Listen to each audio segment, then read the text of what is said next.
Today is the final day of this year's legislative session at the state capitol, and lawmakers won't meet again until next year unless Governor Polis calls a special session. And Denver 7's political reporter Colette Bordelon has been speaking with lawmakers this entire session. She is joining us live from the state capitol with the recap of what happened today in the state Senate. Colette.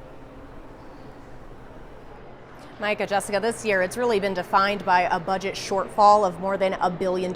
So lawmakers, they had to work around that in certain instances, getting creative to make sure their policies were actually even feasible here in the state and that they didn't cost the state much money.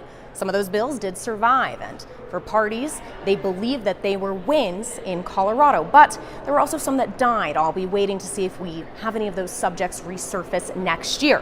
I spoke with leaders on both sides of the aisle in the state Senate about what they thought the biggest accomplishments were this year.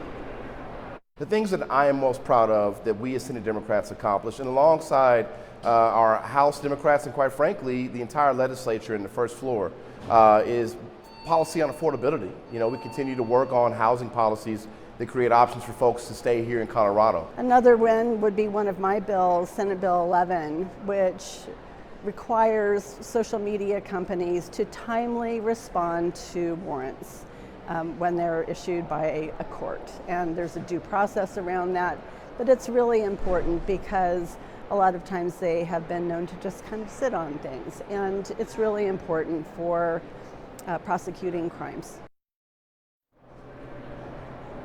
Now, another bill I'm keeping an eye on that's still being considered even as we count down the hours left here under the Gold Dome, House Bill 1430. To really understand what it would do, you have to understand Initiative 175. What that aims to do, if it makes the ballot and if it's approved by voters, is take any state revenue that's collected from transportation sources and really only put it towards Colorado roads. But Democratic lawmakers, they say if that happens, it would force cuts to core services, things like education and hospitals. So they're trying to neutralize the impact of that measure if it passed in a hypothetical world through House Bill 1430. I'll hopefully have an update for you coming up on Denver 7 at 6:30, and I'm checking in with the House at that time as well.